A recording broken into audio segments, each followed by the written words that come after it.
सभी शिक्षक साथियों को मेरा नमस्कार।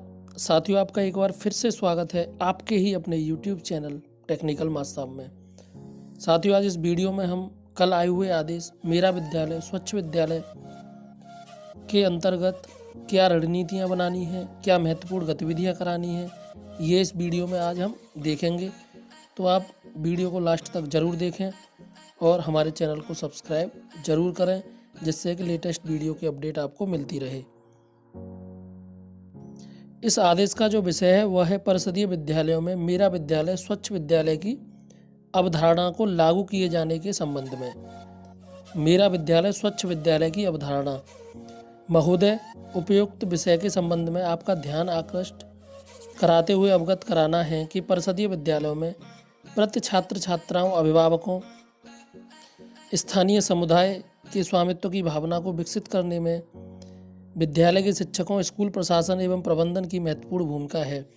साथियों, यहाँ पर जो शुरू में लिखा हुआ है, ये लिखा हुआ है कि हमें अपने विद्यालय को स्वच्छ बनाने के लिए बच्चों के अभिभावकों की, अध्यापकों की और समुदाय की सहभागिता करानी है। प्रदेश के लगभग 1.35 लाख परिषदीय विद्यालयों में ऑपरेशन कायाकल्प के अंतर्गत बाल मैत्रिक अभिगम्यता के अनुरूप मूलभूत अवस्थापना सुविधाओं के सुदृढ़ीकरण, संचालन एवं रखरखाव की प्रक्रिया प्राथमिकता पर गतिमान है। विद्यालय में एक सक्षम वातावरण बनाने के उद्देश्य से विद्यालयों को स्वच्छ और सुरक्षित शैक्षिक पारिस्थितिक तंत्र प्रदान करने के साथ साथ छात्राओं को सीखने के और विकास करने के लिए सभी प्रकार की प्रशासनिक और तकनीकी सहायता के साथ साथ सार्वजनिक वित्त पोषण और भागीदारी सुनिश्चित की जा रही है। यानी कुल मिला के बात यह है कि विद्यालय की साफ सफाई में, उसे सुरक्षित रखने में हमें सबकी भागीदारी करानी है। इसमें आगे बताया गया है, बच्चों, माता पिता और समुदाय द्वारा स्कूल की विभिन्न सुविधाओं, संचालन एवं प्रबंधन के सक्रिय सहभागिता आवश्यक है। छात्र छात्राओं में उनके माता पिता, शिक्षकों एवं समुदाय के प्रति सम्मान की भावना को विकसित करते हुए विद्यालय परिवेश की समग्र स्वच्छता के प्रति नैतिक जिम्मेदारी की भावना को विकसित करना मेरा विद्यालय स्वच्छ विद्यालय की अवधारणा का मुख्य अंग है।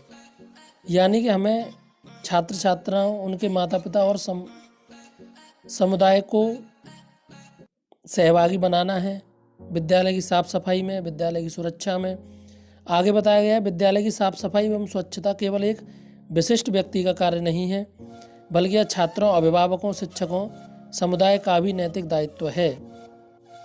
अब आगे यहाँ पर 6 रणनीतियाँ बताई गई हैं या 6 गतिविधियाँ आप उनको कह सकते हैं, जिनके द्वारा हम बच्चों की और बच्चों के अभिभावकों की और समुदाय की सहभागिता बढ़ा सकते हैं।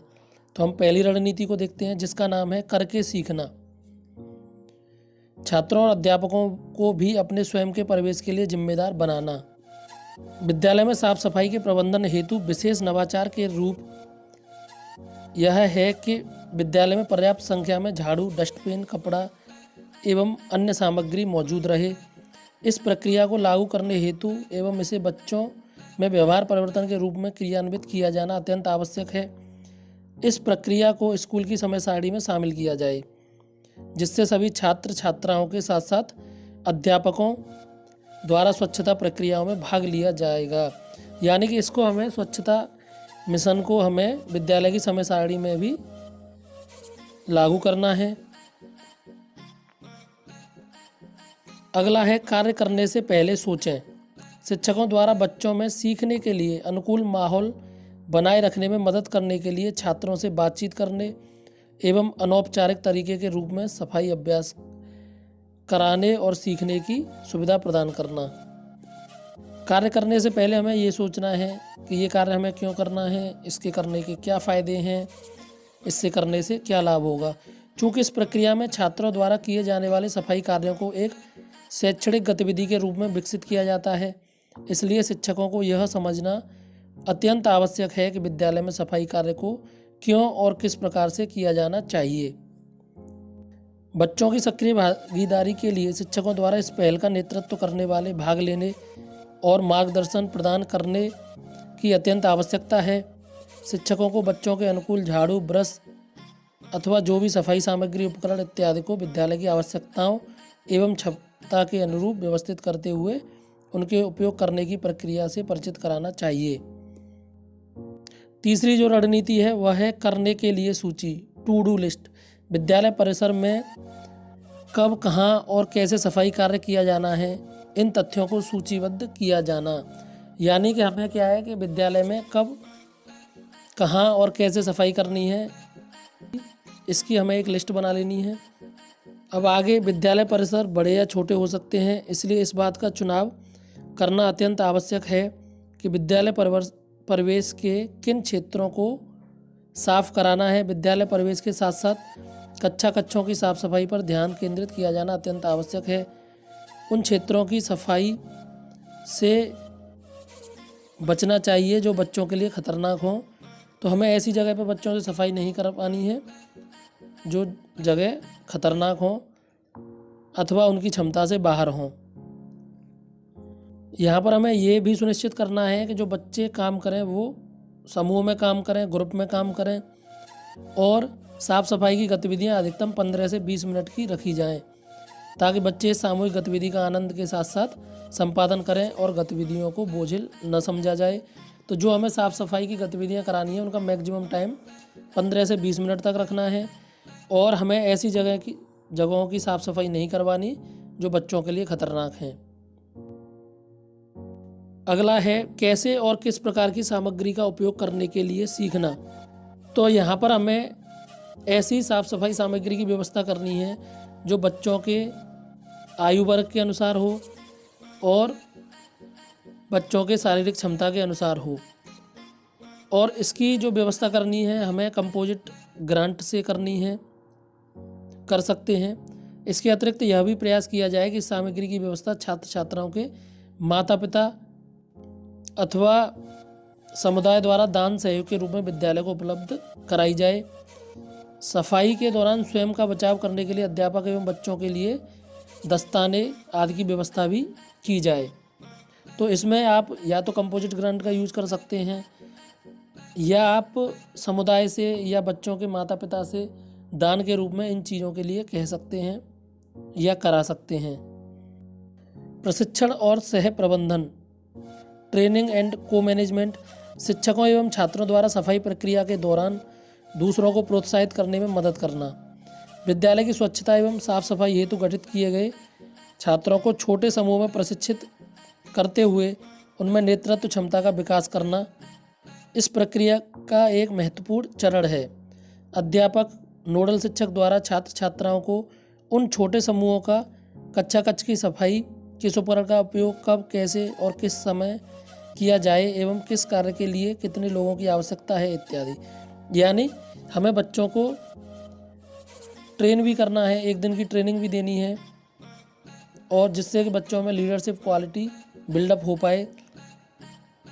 और हमें ये बताना है कि किस उपकरण से किस तरह की सफाई करनी है। सफाई सत्र के दौरान शिक्षकों द्वारा बाल संसद, क्लास मॉनिटर की स्वच्छता कार्यों में सम्मिलित होने की अनुमति प्रदान की जाएगी। नोडल शिक्षक द्वारा व्यवहार परिवर्तन एवं संचार के विषय जैसे कि छात्रों के लिए स्वच्छता सत्र, स्वच्छता शनिवार, साबुन का प्रयोग, मासिक धर्म, स्वच्छता, पानी की बचत, शौचालय का उपयोग एवं शिष्टाचार इत्यादि विषयों के माध्यम से बच्चों के स्वच्छता कार्य हेतु प्रेरित किया जाए। तो यहाँ पर ये विषय दिए गए हैं, इन विषयों पर हमें बच्चों को प्रेरित करना है और बच्चों की सहभागिता करानी है।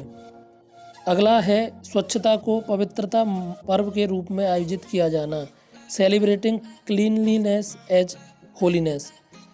विद्यालय में अध्ययनरत छात्र छात्राओं द्वारा स्थानीय निवासियों एवं समुदाय के समर्थन एवं सहयोग से महत्वपूर्ण पर्वों के दौरान अपने आस पड़ोस की सफाई का अभियान संचालित किया जा सकता है, जैसे कि राष्ट्रीय पर्व स्वतंत्रता दिवस, गणतंत्र दिवस एवं गांधी जयंती एवं नववर्ष, होली, विश्व जल दिवस, विश्व पर्यावरण दिवस, global hand washing day, Deepavali, विश्व शौचालय दिवस इत्यादि। छात्रों और समुदाय के उत्साह एवं स्वामित्व उत्पन्न करने के दृष्टिकोण से सार्वजनिक शपथ ग्रहण स्वच्छता संबंधी संगीत इत्यादि का उपयोग किया जा सकता है। तो यहाँ पर हमें क्या करना है, स्वच्छता को एक पवित्र और त्योहार के रूप में मनाना है। हमें लोगों को इसके लिए जागरूक करना है। अब यहाँ पर ध्यान देने योग्य बातें बताई गई हैं। विद्यालय की साफ सफाई की गतिविधियाँ छात्र छात्राओं द्वारा प्रत्येक दिन 15 से 20 मिनट की जाएगी। विद्यालय में संचालित स्वच्छता संबंधी गतिविधियों में प्रत्येक बच्चे को बिना किसी भेदभाव के प्रतिभाग करना चाहिए। अध्यापक द्वारा यह सुनिश्चित करना चाहिए कि समस्त प्रकार की गतिविधियाँ सभी के लिए सहज हों। स्कूल में मौजूद प्रत्येक वयस्क न केवल छात्रों को सफाई अभ्यास में भाग लेने के लिए प्रोत्साहित करेंगे, बल्कि छात्र छात्राओं का मार्गदर्शन भी करेंगे और स्वयं भी सक्रिय रूप से प्रतिभाग करेंगे। शिक्षक द्वारा विद्यालय परिसर में साफ किए जाने वाले क्षेत्रों का चिन्हीकरण किया जाएगा एवं यथावश्यक सफाई कार्यों को सूचीबद्ध करते हुए छात्रों के प्रत्येक समूह के लिए कुछ कार्यों का आवंटित कर उनका मार्गदर्शन किया जाएगा। नियमित अंतराल पर साप्ताहिक रूप से कक्षा नोडल शिक्षक अधिकारी परिवर्तन संचार BCC का संचालन करेंगे। सप्ताह में एक दिन वॉश व्यवहार और प्रणालियों पर ऑडियो वीडियो प्रिंट सामग्री जैसे साबुन के साथ हाथ धोना, पानी की बचत, शौचालय का उपयोग, शिष्टाचार आदि का उपयोग किया जाएगा।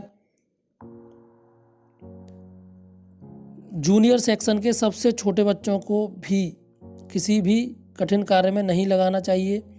छात्रों को मरम्मत, रेट्रोफिटिंग, रेनोवेशन का काम, भारी काम, गहरी सफाई के क्षेत्र जैसे खतरनाक कार्यों में सम्मिलित नहीं किया जाना चाहिए। छात्रों के द्वारा साफ सफाई के दौरान नोडल शिक्षक उनके साथ रहेंगे तथा अपनी निगरानी में कार्य कराएंगे। समस्त विद्यालयों में मेरा विद्यालय स्वच्छ विद्यालय की संकल्पना एवं सिद्धांत को प्रभावी रूप से क्रियान्वित करने से पूर्व तो यहाँ पर जनपद स्तर पर 1 दिवसीय प्रशिक्षण के बारे में बताया गया है, जिसमें यूनिसेफ जैसी संस्थाओं का सहयोग प्राप्त किया जाएगा। तो साथियों, आप इस वीडियो को ज़रूर देख लें और आपको कैसे कैसे आपको अपना कार्य का विभाजन करना है, किस अध्यापक को नोडल बनाना है, बच्चों का समूह निर्धारण करना है, ये सब चीज़ें आप कर लेंगे।